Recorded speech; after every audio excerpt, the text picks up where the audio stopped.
Hey everybody, and welcome to day 2 of our Brass Basics Challenge.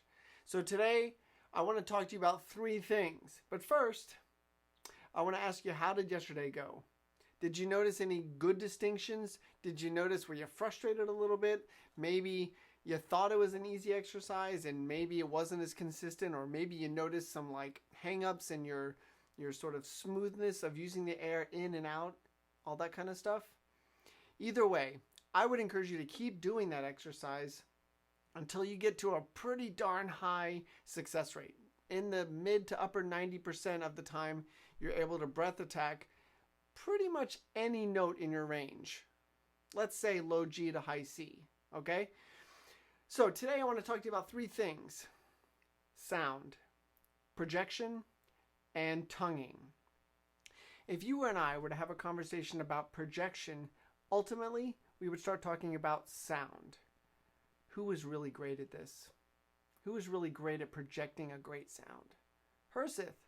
Herseth was awesome at getting a really captivating, brilliant, brazen sound, holding that sound no matter what he played, whether it was tongued, slurred, high, low, and going in between.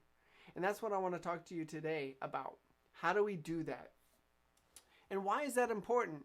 For a couple reasons. One, like I said, Herseth would take a sound, get your attention, this sort of maybe very colorful sound, and then he had the ability to sustain and hold on to that all the time. And it's important because we have competition in the orchestra, not just from a decibel level, like the trombones can give us a run for our money. They got these huge bells and they can pump out a lot of sound. But sometimes that's not our biggest competition. We do have color and tessitura to our advantage with them. Our competition comes in other places, like a full string section playing in the same register as us, or perhaps a piccolo flute. I think they can cut through anything. How about a suspended cymbal? Would that give you competition in terms of color of sound and projection? I think it would. And so it is really important, building off of yesterday, when we connect the sound, we connect with the air and the chops, we connect and get that good sound, we want to hold on to a really colorful sound all the time. And so that's what today's exercise is about. I want to invite you to the Arban book, number 8 in the Arban book, right at the very beginning. And there's going to be, we're going to play it as written, for pretty much. And then there's going to be 2 variations. And then we're going to go to page 24 in the new Arban book, or 26 in the old Arban book, and do number 13. So here's how this is going to go. For number 8, I'd like you to breath attack the first note and then tongue the rest of the notes. And your job, what we're trying to really get our ears towards, is to not let there be any over preparation or loss of color or energy in between articulated notes. So for example, if I go to tongue a same note, I go,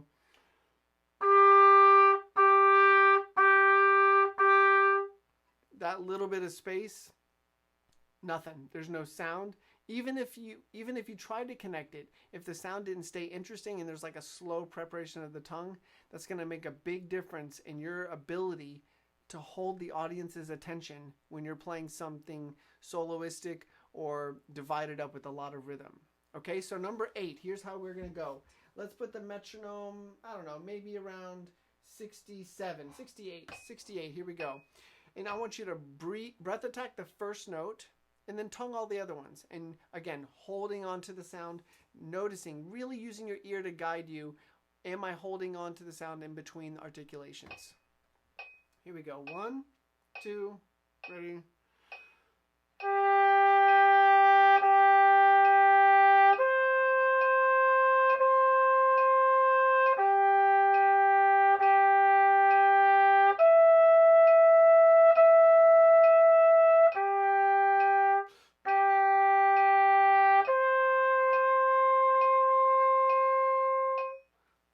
Something like that. And you don't have to play the whole exercise down without a break. In fact, I would encourage you to take a break, reassess, If you want to record it, listen, that's totally fine. But we'll call that our theme. The second variation, or the first variation, is going to be pretty simple.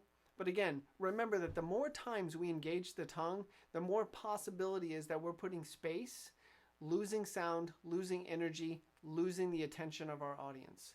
So we're going to add simply a breath attack like at the beginning, and then 2 quarter notes on all the bars that are on beat 3 and 4 will be quarter notes.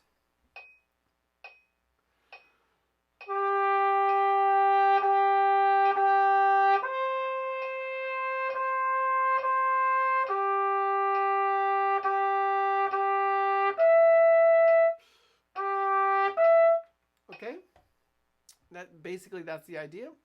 And the second variation is going to be beats 3 and 4 will be a quarter, dotted 8th, 16th. And this is where the plot thickens a little bit. And I want you to really, really not allow yourself to put any preparation before the 16th. This is very common for people to go.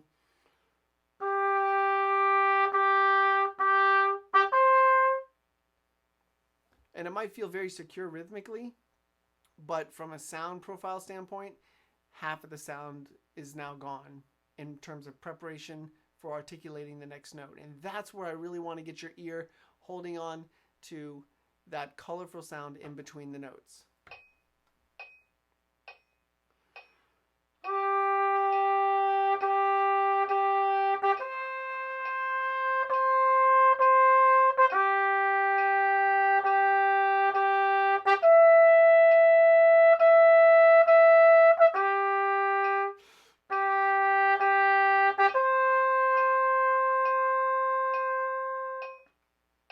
And one little bonus comment here, anytime you do any exercise, I didn't really do it very well that time, but anytime you have any exercise, take a moment, 2 seconds before you play. Like I said, I didn't do a very good job that last time. But at the end, I tried to hold the note out, put a decent diminuendo, showing, practicing control. No matter what you're playing, we want to practice, squeeze as much value out of every exercise we do. There's another value point here, is that when you go to play an excerpt or when you go to play an entrance of a solo, whether it's, like I said, something that starts on 1 or a different beat, whatever it is, we want to just build in that sort of the practicing of getting our mind straight, instead of like that, maybe a little bit more.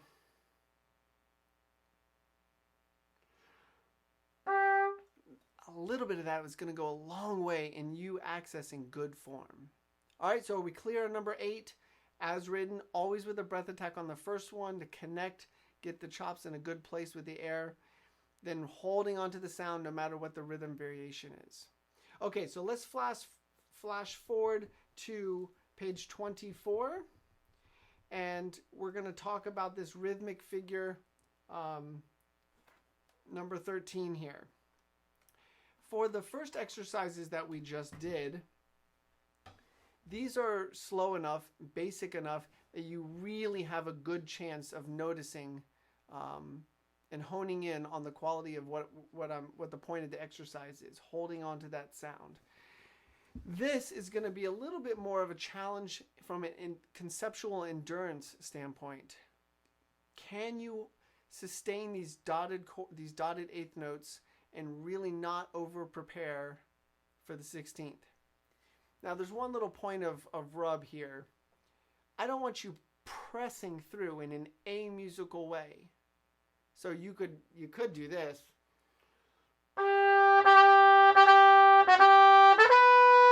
Which is, I'm not asking for that.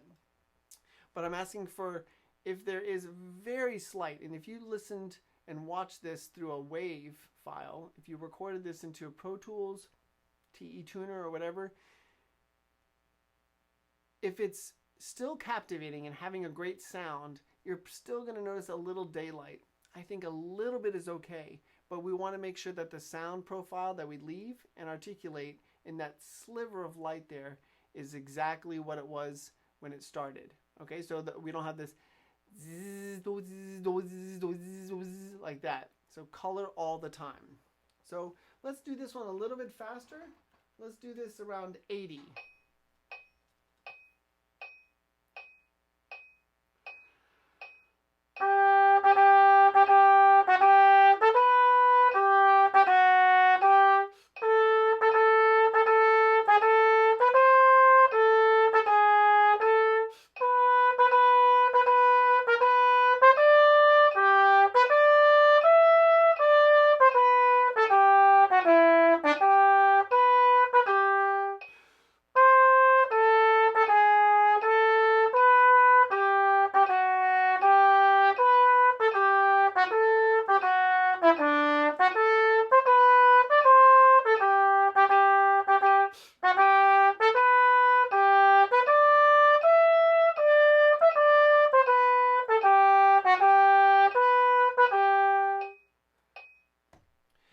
it's still totally possible that you could stylize this and have that color present even though there's breaks.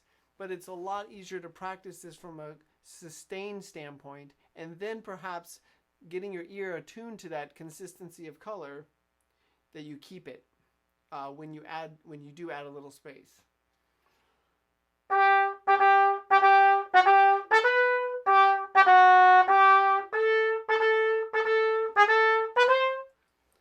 But I still prefer the first one.